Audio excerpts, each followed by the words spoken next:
பாதையில் கர்த்தரை நீ தேடினார், தென்படுவார், உனக்கு முன் வருவார். முழு மனதோடு அவரை நீ கூப்பிட்டார், பதில் தருவார், வழி காட்டிடுவார். மகளிர் மன்றாட்டு ஜெப நேரம், மன்றாடி ஜெபிக்க இரு தருணம். மகளிர் மன்றாட்டு ஜெப நேரம், மன்றாடி ஜெபிக்க இரு தருணம்.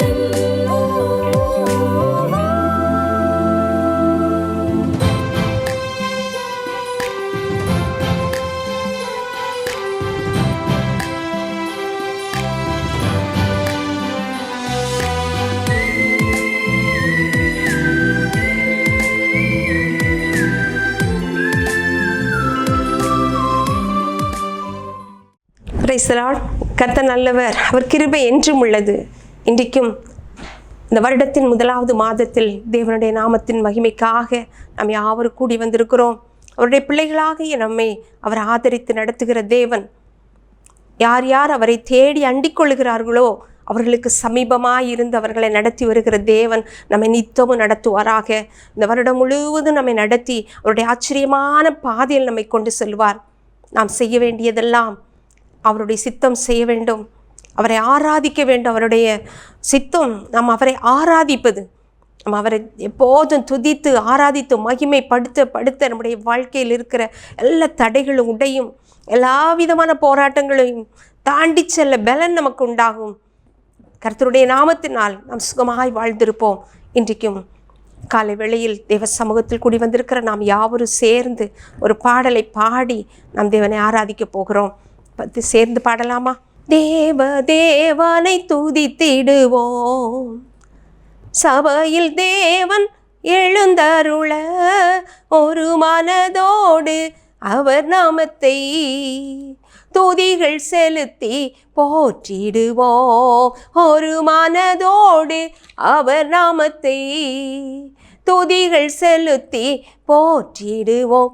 அல்லேலூயா தேவனுக்கே, அல்லேலூயா கர்த்தருக்கே, அல்லேலூயா பரிசுத்தர்க்கே, அல்லேலூயா ராஜனுக்கே, அல்லேலூயா தேவனுக்கே, அல்லேலூயா கர்த்தருக்கே, அல்லேலூயா பரிசுத்தர்க்கே, அல்லேலூயா ராஜனுக்கே. எங்கள் காலடி வழுவிடாமல் எங்கள் நடைகளை ஸ்திரப்படுத்தும், எங்கள் காலடி வழுவிடாமல் எங்கள் நடைகளை ஸ்திரப்படுத்தும், கண்மணி போல காத்தருளும், கிருபையால் நிதம் வழி நடத்தும், கண்மணி போல காத்தருளும், கிருபையால் நிதம் வழி நடத்தும். அல்லேலூயா தேவனுக்கே, அல்லேலூயா கர்த்தருக்கே, அல்லேலூயா பரிசுத்தர்க்கே, அல்லேலூயா ராஜனுக்கே. ஜீவனுள்ள நாட்களெல்லாம் நன்மை கிருபை தொடர்ந்திடவே, ஜீவனுள்ள நாட்களெல்லாம் நன்மை கிருபை தொடர்ந்திடவே, வேத வசனம் கீழ்ப்படிவோம், தேவ சாயலாய் மாறிடுவோம், வேத வசனம் கீழ்ப்படிவோம், தேவ சாயலாய் மாறிடுவோம். அல்லேலூயா தேவனுக்கே, அல்லேலூயா கர்த்தருக்கே, அல்லேலூயா பரிசுத்தர்க்கே, அல்லேலூயா ராஜனுக்கே. வானத்தில் அடையாள் தோன்றிடுமே, இயேசு மேகத்தில் வந்திடுவார், வானத்தில் அடையாள் தோன்றிடுமே, இயேசு மேகத்தில் வந்திடுவார், நாமும் அவருடன் சேர்ந்திடவே. நம்மை ஆயத்தமாக்கிக் கொள்வோம், நாமும் அவருடன் சேர்ந்திடவே. நம்மை ஆயத்தமாக்கிக் கொள்வோம். அல்லேலூயா தேவனுக்கே, அல்லேலூயா கர்த்தருக்கே, அல்லேலூயா பரிசுத்தர்க்கே, அல்லேலூயா ராஜனுக்கே, அல்லேலூயா தேவனுக்கே, அல்லேலூயா கர்த்தருக்கே, அல்லேலூயா பரிசுத்தர்க்கே, அல்லேலூயா ராஜனுக்கே. அல்லேலூயா, அல்லேலூயா. பரிசுத்தரே உம்மை ஸ்தோத்தரிக்கிறோம் அப்பா.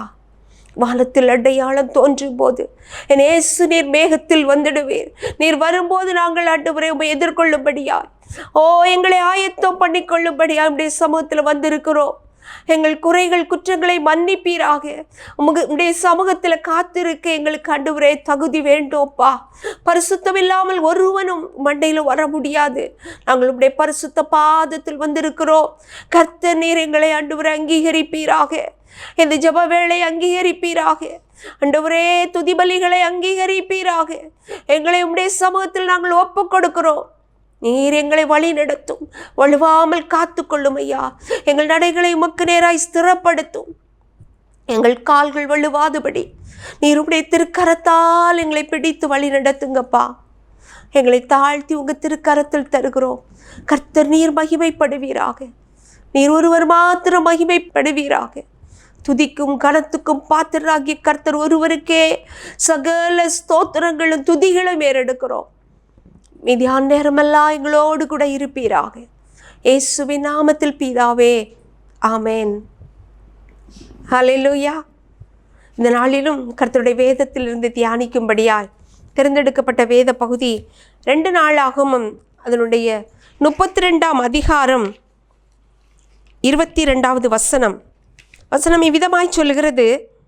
இப்படி கர்த்தர் எசேக்கியாவையும் எருசலேமின் குடிகளையும் அசீரியருடைய ராஜாவாகிய செனகெரிப்பின் கைக்கும் மற்ற எல்லாருடைய கைக்கும் நீங்களாக்கி ரட்சித்து அவர்களை சுற்றுப்புறத்தாருக்கு விலக்கி ஆதரித்து நடத்தினார். அவர்களை சுற்றுப்புறத்தாருக்கு விலக்கி ஆதரித்து நடத்தினார். கர்த்தர் நம்மை ஆதரித்து நடத்துகிற தேவன். கர்த்தர் நம்மை நடத்துகிற தேவன், நித்தமும் நடத்துகிற தேவன். மகா வறட்சியான காலத்திலும் நம்மை பசுமுல் மேய்ச்சல் அமர்ந்த தண்ணீர்கள் அண்டையில் நடத்துகிற தேவன். நீர்ப்பாய்ச்சலான தோட்டத்தை போலவும் வற்றாத நீருற்றை போலவும் இருப்பாய் என்று நம்மை ஆசீர்வைத்து நடத்துகிற தேவன். வேதத்தின் இந்த பகுதியில் உள்ள சம்பவத்தை பார்ப்போமானால், எசேக்கியா ராஜாவின் நாட்களில் அசீரியருடைய ராஜா எசேக்கியாவுக்கு விரோதமாக யுத்தம் செய்யும்படி எழும்புகிறான். அவன் யுத்த செய்தியை தூது அனுப்பின பொழுது எசேக்கியா ராஜா ஏசாயாவை நோக்கி தீர்க்க தரிசனத்தை பெற்றுக்கொள்ளும்படியாய் செல்லுகிறான். ஏசாயாவும் எசேக்கியாவும் சேர்ந்து, ஆமென், அதனுடைய 20வது வசனம் 21வது வசனத்தை வாசிக்கிறேன். இதன் நிமித்தம் ராஜாவாகிய எசேக்கியாவும் ஆமோத்தின் குமாரனாகிய ஏசாயா தீர்க்கதரிசியை பிரார்த்தித்து வானத்தை நோக்கி அபயமிட்டார்கள். அப்பொழுது கர்த்தர் ஒரு தூதனை அனுப்பினார். அவன் அசீரியருடைய ராஜாவின் பாளையத்தில் உள்ள சகல பராக்கிரமசாலிகளையும் தலைவரையும் சேனாதிபதிகளையும் அதம் பண்ணினான். அப்படியே செனகெரிப் செத்த முகமாய் தன் தேசத்துக்கு திரும்பினான். அங்கே அவன் தேவனுடைய கோவிலுக்குள் பிரவேசிக்கிற போது அவனுடைய கற்ப பிறப்பான சிலர் அவனை பட்டயத்தால் வெட்டி போட்டார்கள். இந்த வேத பகுதியில் ராஜா தீர்க்கதரிசியாகிய ஏசாயாவை நோக்கி போகிறான். 2 பேரும் சேர்ந்து இந்த சூழ்நிலையை கர்த்தரிடத்தில் ஒப்பு கொடுத்து செபித்த பொழுது கர்த்தர் ஒரே ஒரு தூதனை அனுப்பி அசிரிய பாளையத்தில் இருந்த எல்லாரையும் கொன்று போட்டார். ராஜா தன் தேசத்துக்கு திரும்பி போனான். செத்த முகத்தோடு அவன் திரும்பி போனான் என்று வாசிக்கிறோம். இன்றைக்கும் நமக்கு விரோதமாய் எத்தனையோ போராட்டங்கள், எத்தனையோ விதமான சத்துருவினுடைய எதிர்ப்புகள், சத்துருவினுடைய பயங்கரமான கண்ணிகள் நமக்கு விரோதமாய் வைக்கப்பட்டு நாம் என்ன செய்வோம் என்று அங்கலாய்த்து கொண்டிருக்கிறோம். எங்கே போவோம்? யாரிடத்தில் போனால் இதற்கு ஒரு முடிவு வரும், யாரிடத்தில் போனால் இதற்கு ஒரு சொல்யூஷன் நமக்கு கொடுப்பாங்கன்னு சொல்லி நாம் மனுஷனை தேடி பல காரியங்களை தேடி ஓடிக்கொண்டிருக்கிறோம். ஆனால் இந்த வேத பகுதி நமக்கு தெளிவாய் சொல்லுகிறது, அந்த எசேக்கியா ராஜா ஏசாயா தீர்க்கதரிசியிடத்தில் போகிறான். அவர்கள் சேர்ந்து செபித்தார்கள், கர்த்தரிடத்தில் வானத்தை நோக்கி அபயமிட்டார்கள்.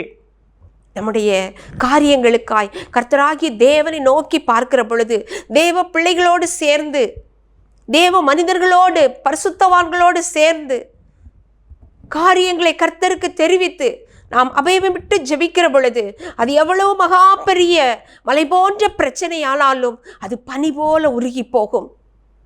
அது பனி போல உருகி போகும்.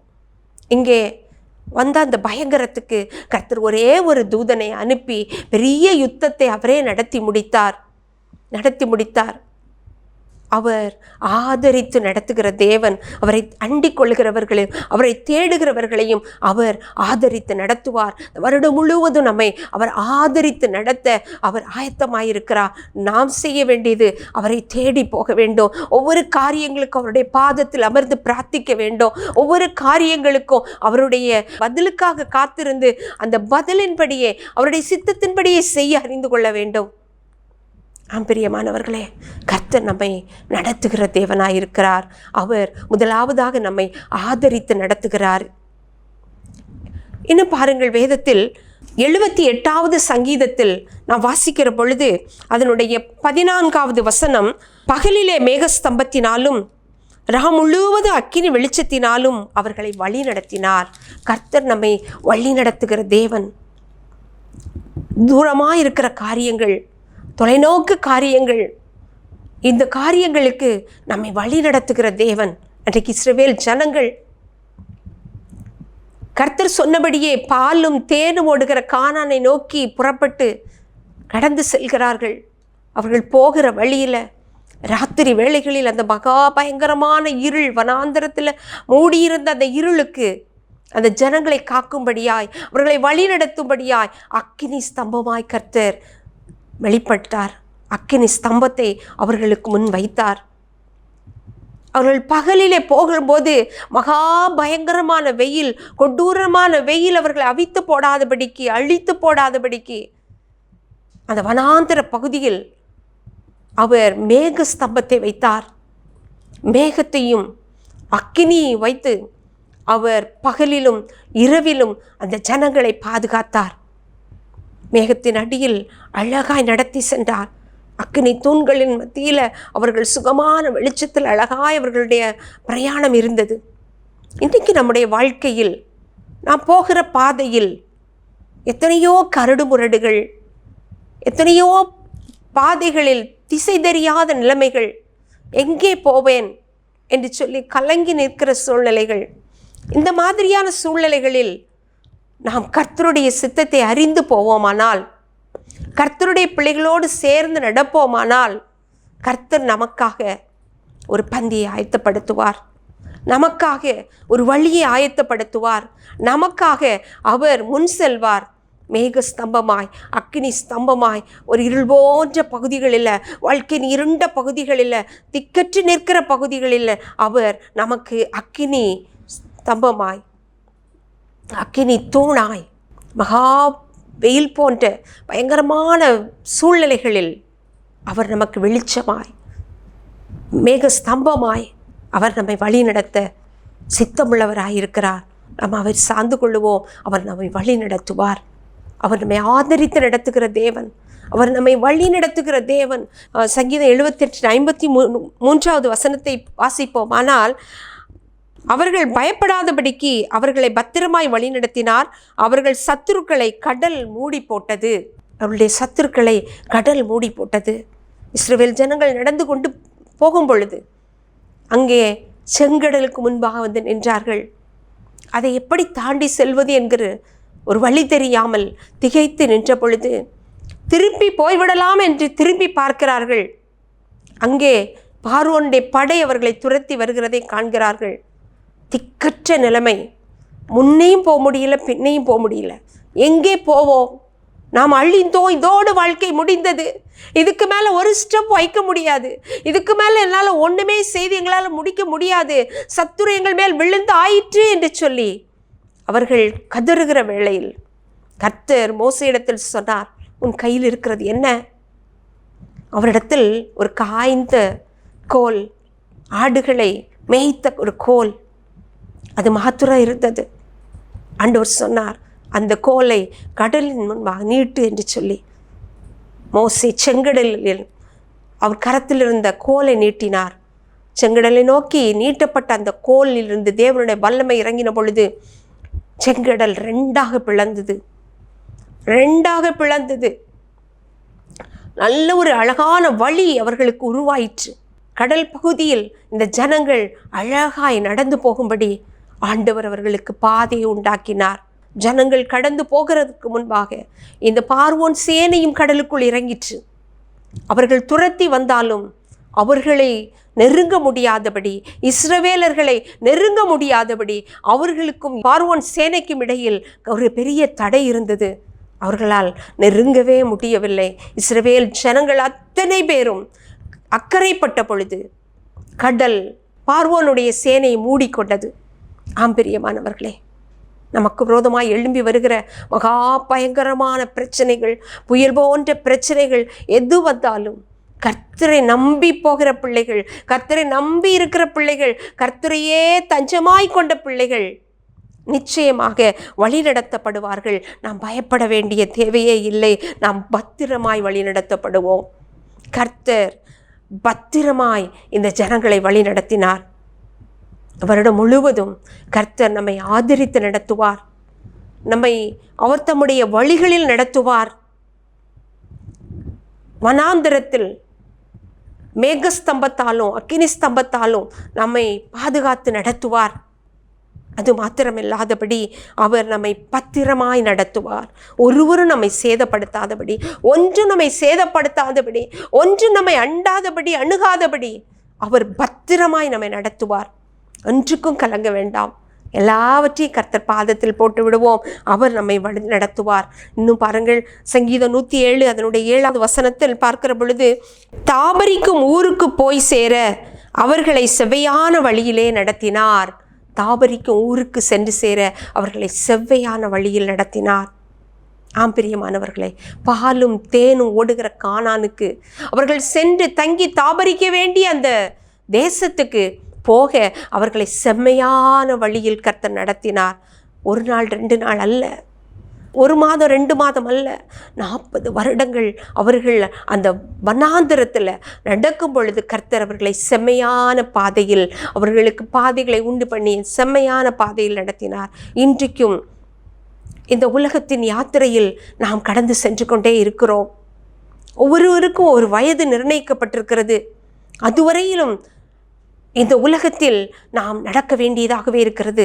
வனாந்தரத்தில் பல சோதனைகள், பல தேவைகள், பல இழப்புகள், பல உயிர்கள் அங்கேயே மடிந்து போயின.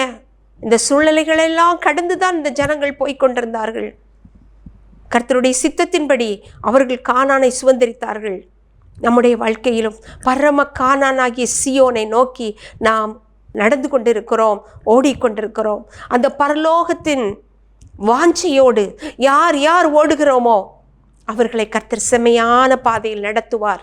நாம் சென்று தாபரிக்க போகிற, நித்தியமாய் வாசம் பண்ண போகிற அந்த ஸ்தலத்தில் நம்மை கொண்டு சேர்ப்பார்.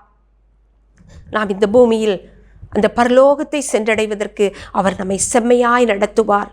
அனைத்தினமும் நம் வேதத்தை தியானித்து அவர் காட்டுகிற வழியில், வேத சத்தியத்தின் வெளிச்சத்தில், ஆமென், கர்த்தருடைய வசனம் நம்முடைய கால்களுக்கு தீபமும் பாதைக்கு வெளிச்சமாய் இருக்கிறது. அந்த வெளிச்சத்தில் நாம் நடந்து போவோம். ஆனால் அந்த தீபம் நமக்கு வழிகாட்டும். நாம் அந்த பரம கானானை சென்று சேர்வோம். அங்கே பசி தாகம் இல்லை, பிரச்சனை பாடு இல்லை, சுகமான வாழ்க்கை, கர்த்தரோடு உள்ள வாழ்க்கை. இந்த பூமியின் பாடுகள் ஒன்று அதற்கு நிகர் அல்ல என்று பவுல் சொல்லுகிற பிரகாரம் இந்த பூமியில் நாம் படுகிற பாடுகளை நினைத்து நினைத்து நாம் சோர்ந்து போகக்கூடாது. நமக்கு ஒரு பரலோகம் வைக்கப்பட்டிருக்கிறது. நாம் ஆயத்தப்பட்டு கொண்டே இருப்போம். நாம் ஆயத்தப்படும் பொழுது தேவன் ஒரு நாள் மத்திய ஆகாயத்தில் இறங்கி வருவார். அவர் வரும்போது எக்கால சத்தம் கேட்கும் பொழுது மரித்தவர்கள் முதலாவது எழுந்திருப்பார்கள். பரிசுத்தவான்கள் யார் யார் பரிசுத்தமாய் இருக்கிறார்களோ அவர்களும் அவரோடு கூட மறுரூபமாகி எழுந்திருப்பார்கள். கர்த்தர் தம்முடைய ஜனத்தை தம்மோடு சேர்த்து அந்த பரம கானானாகிய பரலோகத்தில் கொண்டு சேர்ப்பார். நாம் எல்லாரும் அங்கே சந்தோஷமாய் தேவனோடு கூட ஆளுகை செய்ய முடியும்.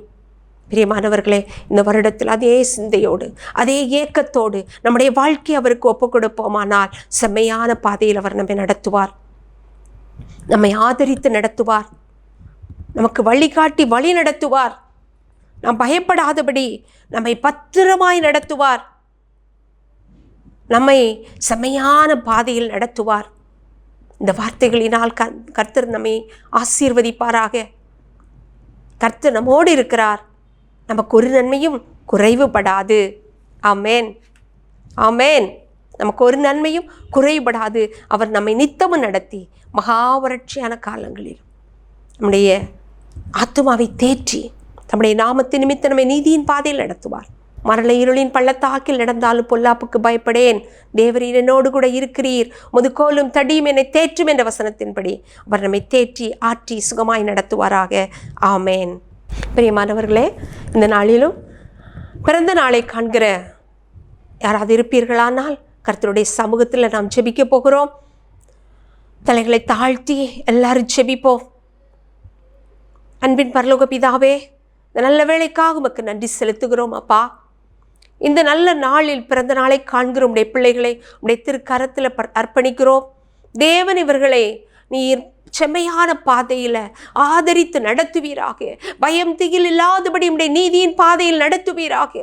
உம்முடைய சகல ஆசீர்வாதங்களால் நிறைத்து மகிமையினால் மூடும்படியாய் நாங்கள் ஒப்பு கொடுத்து செபிக்கிறோம் ஐயா. இந்த வருடம் இவர்களுக்கு ஆசீர்வாதமாக இருக்கட்டும் ஆண்டவரே. இன்று தொடங்கி இந்த வருடம் முழுவதும் இவர்கள் ஆயுசு நாள் முழுவதும் நன்மையும் கிருபை இவர்களை தொடரட்டும். தகப்பனுடைய மகிமையான நடத்துதலை இவர்கள் இந்த வருடத்தில் காணும்படியாய் செபிக்கிறோம். அநேக அற்புதங்களை அடையாளங்களையும் செய்வீராக. ஆவியானுடைய பலத்த நடத்துதல்கள் பலத்த கிரியைகள் இவர்கள் மத்தியில் வெளிப்படுவதாக. இவர்கள் வாழ்ந்து சுகமாயிருப்பார்களாக. தாழ்த்தி உங்க கரத்தில் பிள்ளைகளை தருகிறோம். நீர் ஆசீர்வதியும் உமக்கென்று பயன்படுத்தும் இயேசுவின் நாமத்தில் பிதாவே. ஆமேன், ஆமேன். God bless you. Happy birthday. அப்படியே வெட்டிங் டே செலிப்ரேட் பண்ணுறவங்களுக்காக ஜெபிப்போம். யார் யார் திருமண நாளை நினைவு கூறுகிறீர்களோ அவர்களுக்காகவும் நாங்கள் ஜெபிக்க இருக்கிறோம். தலைகளை தாழ்த்தி எல்லாரும் சேர்ந்து ஜெபிப்போமா? பரலோக பிதாவே, குடும்பமாய் ஆண்டவரே திருமண நாளை நினைவு கூறுகிற பிள்ளைகளை கர்த்தருடைய கரத்தில் தந்து ஜெபிக்கிறோம் ஐயா. இவர்கள் வாழ்ந்து சுகமாய் இருக்கும்படியாய் நாங்கள் வாழ்த்தி ஆசீர்வதிக்கிறோம். இந்த வருஷம் முழுவதும் கர்த்தர் இவர்களை செம்மையான பாதையில் நடத்தி இவர்களுக்கு தேவைகள் எல்லாவற்றையும் சந்தித்து நீர் உம்முடைய கரத்தை பிடித்து இவர்களை நடத்துவீராக. குடும்பத்தின் எல்லா ஆசீர்வாதங்களையும் இவர்கள் சுதந்திரிக்கட்டும் ஆண்டவரே. அவர்கள் மன விருப்பங்கள் நிறைவேற்றப்படட்டும் கர்த்தருடைய நாமத்தினால. ஓ ஹல்லேலூயா. குடும்பம் செழிக்கட்டும் ஆண்டவரே. ஓ மகிமையான அநேக ஆசீர்வாதங்களை அற்புதங்களை இந்த வருஷத்தில் சுதந்திரித்துக் கொள்ளட்டும். கர்த்தர் கூடவே இருந்து நடத்துங்கப்பா. குடும்பத்துக்கு அரணும் கோட்டையும் பலனுமாய் நீர் இருப்பீராக. நான் உன்னோடு இருந்து செய்யும் காரியம் பயங்கரமாய் இருக்கும் என்று சொல்லி கர்த்தர் இந்த வருடத்தில் நல்ல ஆசீர்வாதங்களினாலும் மகிமையினாலும் ஆவிக்குரிய நன்மைகளினாலும் நிரப்பி ஆசீர்வதிங்க. தாழ்த்தி உங்க திருக்கரத்தில் ஒப்பு கொடுக்கிறோம். குடும்பமாய் ஆசீர்வதியும். இயேசுவின் மூலம் ஜெபிக்கிறேன் பிதாவே. ஆமேன், ஆமேன். நம்ம எல்லாரும் சேர்ந்து இந்த நல்ல நேரத்தை நமக்கு ஆயத்தப்படுத்தி தந்திருக்கிற ஹெவன் டிவிக்காக ஜெபிப்போம். அதை சார்ந்து நடக்கிற ஒவ்வொரு ஊழியத்தையும் அனுதினமும் நாம் ஜெபத்தில் தாங்குவோம். ஜெபமே ஜெயம். ஜெபம் இருக்கிற பொழுது நாம் இந்த வேத பகுதியில் பார்த்தது போல எசேக்கியா ராஜாவுக்கு இக்கட்டு வந்த பொழுது, சனகரிப்பு எழும்பின பொழுது அவன் ஏசாயாவோடு சேர்ந்து ஜெபித்தான். ஜெபித்த மாத்திரத்தில் ஒரு தூதனை அனுப்பி ஒரு பாளையத்தில் அத்தனை சத்துருவையும் அழித்து போட்டது போல தேவ ஊழியத்துக்கு விரோதமாக இருக்கிற சத்துரு அழிக்கப்படவும் தேவைகள் சந்திக்கப்படவும் நம்முடைய ஜெபம் மிகுந்த தேவையுமாக இருக்கிறது. நம்ம எல்லாரும் சேர்ந்து ஜெபிப்போமா? ஹல்லேலூயா, ஹல்லேலூயா. அன்பின் பிதாவே, ஹெவன் டிவி ஊழியத்தை இப்படி திரு கரத்தில் தந்து ஜெபிக்கிறோம் அப்பா. இந்த ஊழியத்தின் மூலம் கர்த்தர் மகிமைப்படுவீராக. தேவனுடைய ஆசீர்வாதமும் அனுக்கிரகமும் இதன் மேல் தாராளமாய் தங்கி இருக்கிறதற்காக ஸ்தோத்திரம் ஆண்டவரே. இன்னும் உடைய தயவுள்ள கரம் இதன் மேல் இருந்து நடத்தட்டும். அன்றைக்கு நெகேமியா எழும்பி கட்ட புறப்பட்ட போது எத்தனை சத்துருக்கள் வந்தாலும் ஒருவரு நிறுத்த முடியாதபடி என் தேவனுடைய தயவுள்ள கரம் நெகேமியாவோடு இருந்த பொழுது ஜனங்கள் அவர்கள் சார்பில் நின்று அந்தந்த பகுதிகளை கட்டி எழுப்பினது போல இந்த ஊழியத்தை இந்த வருடத்தில் அபரிவிதமாய் ஆசீர்வதித்து ஒவ்வொரு பகுதியையும் கட்டி எழுப்புவீராக. இதற்கு கொடுத்திருக்கிற எல்லா பகுதிகளிலும் தேவனுடைய மகிமையான எழுப்புதல் உண்டாக ஜெபிக்கிறேன் ஆண்டவரே. விசேஷமாய் அல்லேலூயா, உமக்கு ஸ்தோத்திரம். ஃபீட் நேஷன் ஊழியங்களுக்காக ஸ்தோத்திரம், நேபாள் ஊழியங்களுக்காக ஸ்தோத்திரம் ஆண்டவரே. உமக்கு ஸ்தோத்திரம் ஆண்டவரே. ஹெவன்ஸ் கார்டனுக்காக ஸ்தோத்திரம். இதை சார்ந்து நடக்கிற அத்தனை ஊழியங்களிலும் தேவனுடைய மகிமையான கரம் வெளிப்படட்டும். அல்லேலூயா, உமக்கு ஸ்தோத்திரம் ஆண்டவரே. தாழ்த்தி உங்கள் திருக்கரங்களிலே தந்து ஆண்டவரே அத்தனை ஊழியக்காரர்களையும் உடைய திருக்கரத்திலே தந்து செபிக்கிறேன். அவர்கள் மேல் உடைய கிருபை தங்கி இருக்கட்டும். இன்னும் வல்லமையை கொடுங்க ஆண்டவரே, இன்னும் பலனை கொடுங்க ஆண்டவரே. அவர்களுடைய காரியங்களை எல்லாம் ஜெபங்களுக்கெல்லாம் பதில் கொடுங்க ஆண்டவரே. தேவன் அவர்களை மகிமையாக எடுத்து பயன்படுத்தி குடும்ப வாழ்க்கையில் ஆசீர்வதிப்பீராக. தேவைகள் அத்தனையும் சந்திக்கப்படட்டும். ஸ்பான்சர்ஸ்க்கும் கர்த்தருடைய நாமத்தினால அதற்கு ஏற்ற பலனை பல மடங்காய் பரலோகத்தில் இருந்து கொடுப்பீராக. எல்லா ஸ்பான்சர்ஸையும் ஆசீர்வதித்து இன்னும் அநேகரை எழுப்பித்தாங்க ஆண்டவரே. நம்முடைய திருக்கரத்தில் ஒப்பு கொடுக்கிறோம். எங்களோடு இரும். இயேசுவின் நாமத்தில் ஜெபிக்கிறோம் பிதாவே. ஆமேன், ஆமேன். என் ஆத்துமாவே கர்த்தரை ஸ்தோத்திரி, என் முழு உள்ளமே அவருடைய பரிசுத்த நாமத்தை ஸ்தோத்திரி. என் ஆத்துமாவே கர்த்தரை ஸ்தோத்திரி, கர்த்தர் செய்த சகல உபகாரங்களையும் மறவாதே. ஆமேன். God bless you. God bless you all. துவைக்கவும் என்று நான் இருந்தேன், ஜெபிக்கவும் கொடுக்கவும் என்று தான் உணர்ந்தேன். சமைக்கவும் துவைக்கவும் என்று நான் இருந்தேன், ஜெபிக்கவும் கொடுக்கவும் என்று